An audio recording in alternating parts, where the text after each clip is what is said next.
En el día de hoy nos encontramos en el Centro de Investigaciones Amazónicas Macagual. Este pertenece a la Universidad de la Amazonia y es aquí donde se realizan múltiples investigaciones de la flora, fauna, el estudio de suelos y demás. Hola, ¿qué tal? El día de hoy les venimos a hablar sobre SSP. Es un software para la sistematización de los procesos en el estudio de suelos. ¿Qué es lo que buscamos con esto? Dentro del Centro de Investigaciones Macagual se encuentra un grupo dedicado al estudio y análisis de suelos. Entonces, a nivel de procesos, ¿qué es lo que realizan ellos? Ellos van a un campo, delimitan la zona, extraen unas muestras y estas a su vez van a pasar por tres grandes fases: por el laboratorio biológico, luego por el laboratorio físico y finalmente por el laboratorio químico. Bien, ¿qué es lo que busca el software? Lo que queremos es llevar una trazabilidad sobre los investigadores, sobre los proyectos, sobre cada una de las muestras, sobre cada una de las actividades que se le van a delegar a cada uno de los investigadores y demás. Vamos a ver ahora los modelos que se han desarrollado para la implementación de este software. Bien, dentro de los modelos que tenemos casos de uso, diagramas de secuencia y modelo entidad-relación. El caso de uso administrador tiene dos estados: el administrador no logueado y el administrador logueado. Mientras que este administrador no pertenezca al sistema o no esté activo, lo único que podrá hacer es loguearse. Cuando ya esté logueado, él puede, dentro del campo proyectos, verlos, editarlos y crearlos. A un investigador, él puede registrarlo o ver qué investigador tiene.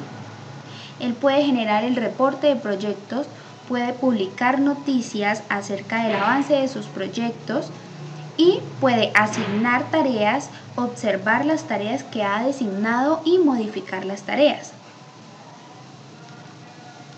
El caso de uso investigador igualmente tiene dos estados: no logueado y logueado. Cuando él está logueado, él puede contribuir a un proyecto, ya sea en el módulo físico, en el módulo biológico o en el módulo químico.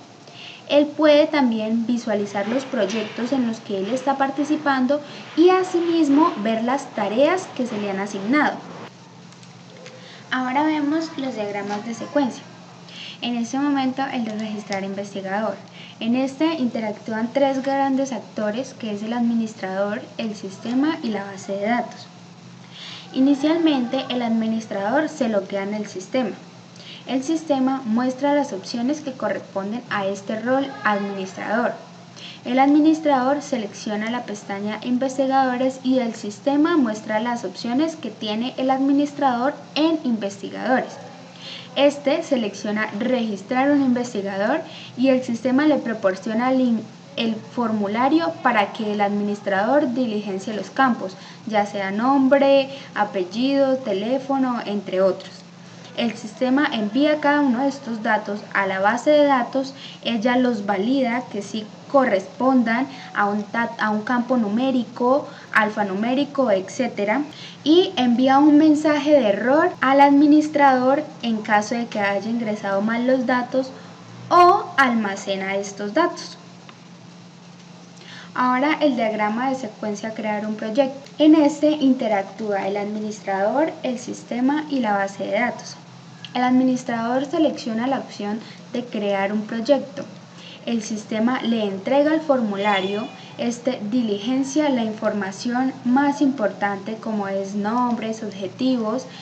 El sistema envía estos datos a la base de datos, ella los valida, emite un mensaje de si está bien o está mal y el administrador simplemente oprime el botón de crear proyecto.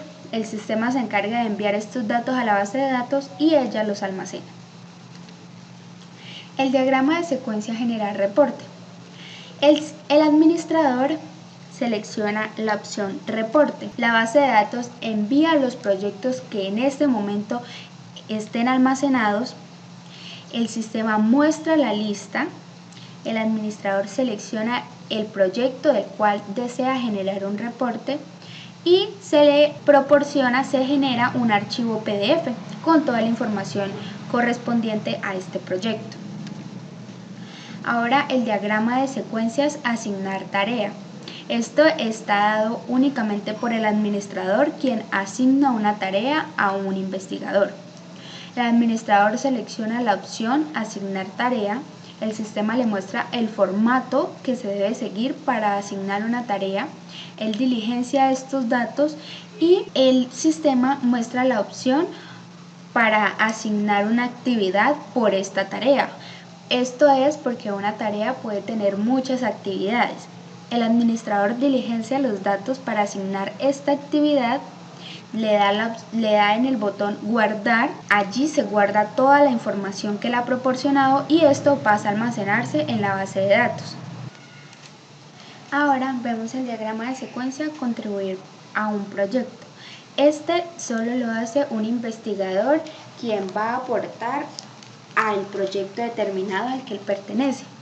Él selecciona la opción proyectos, la base de datos envía los proyectos que existen, el sistema le muestra al investigador el listado de los proyectos y él selecciona en qué proyecto desea contribuir.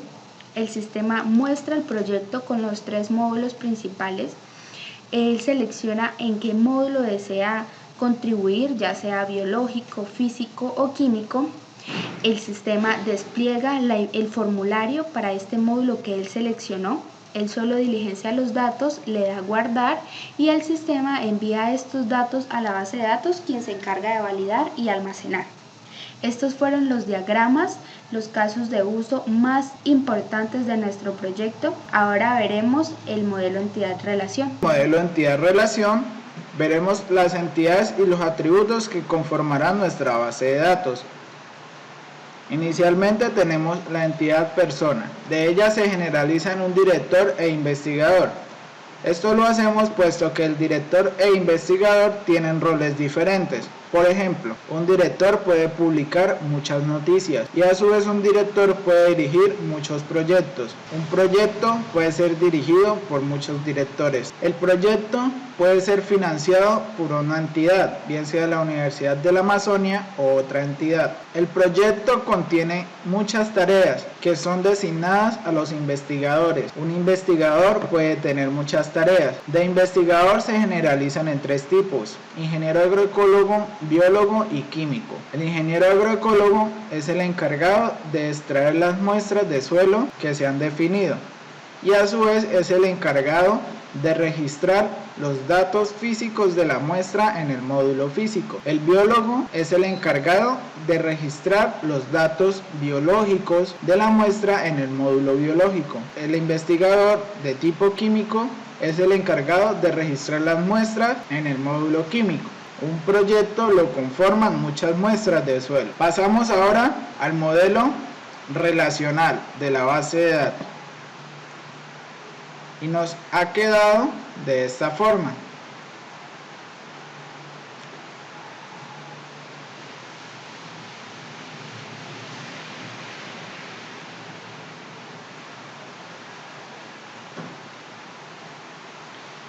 Vamos a pasar en el diagrama de clases. Aquí tenemos una persona con sus respectivos atributos y los métodos de modificar. Cada una de las clases tienen este método, puesto que aquí reposará el código SQL, el cual ejecutará la base de datos. Por ejemplo, si una persona se cambia su nombre, por medio del comando SQL que guardemos en la lógica de negocios, podemos enviarle los parámetros a la base de datos y hacer las respectivas modificaciones. A su vez, un director se puede modificar, se pueden crear nuevos directores y aquí la noticia tiene una dependencia de un director, puesto que él es el único encargado de publicar o de crear nuevas noticias. De director se ha hecho una generalización de persona, investigador es una generalización de persona, un agroecólogo es una generalización de un investigador, un químico es una generalización de un investigador y un biológico a su vez es una generalización de un investigador. Las tareas tienen unas dependencias de un director, puesto que él es el único encargado de modificar o de crear las nuevas tareas. El proyecto a su vez depende de un director. Los métodos que tienen los proyectos es modificar, crear y ver. Para yo poder visualizar los proyectos, invoco el método ver y él me retorna un arreglo de todos los proyectos que existen en el sistema. Muestra. El módulo físico hace parte de una composición de la muestra. El módulo químico, a su vez, hace parte de una composición de la muestra. De igual manera, un módulo biológico. Dentro del módulo físico tenemos el método de calcular humedad, puesto que esto ya lo definen los investigadores, que está dado por una fórmula. Esta fórmula va dentro de este método, lo que hace es calcular la humedad. Dentro del módulo químico existe un método calcular intercambio catiónico, que esta depende de los atributos del pH y el nitrógeno. Ya los investigadores son los que nos determinan la fórmula que utilizan para calcular el pH. Las muestras tienen unas dependencias de un proyecto, puesto que para que haya una muestra es necesario que exista un proyecto y a su vez que un investigador sea delegado en esa muestra. Bueno, esto es todo. Hemos finalizado la presentación. Muchas gracias por su atención.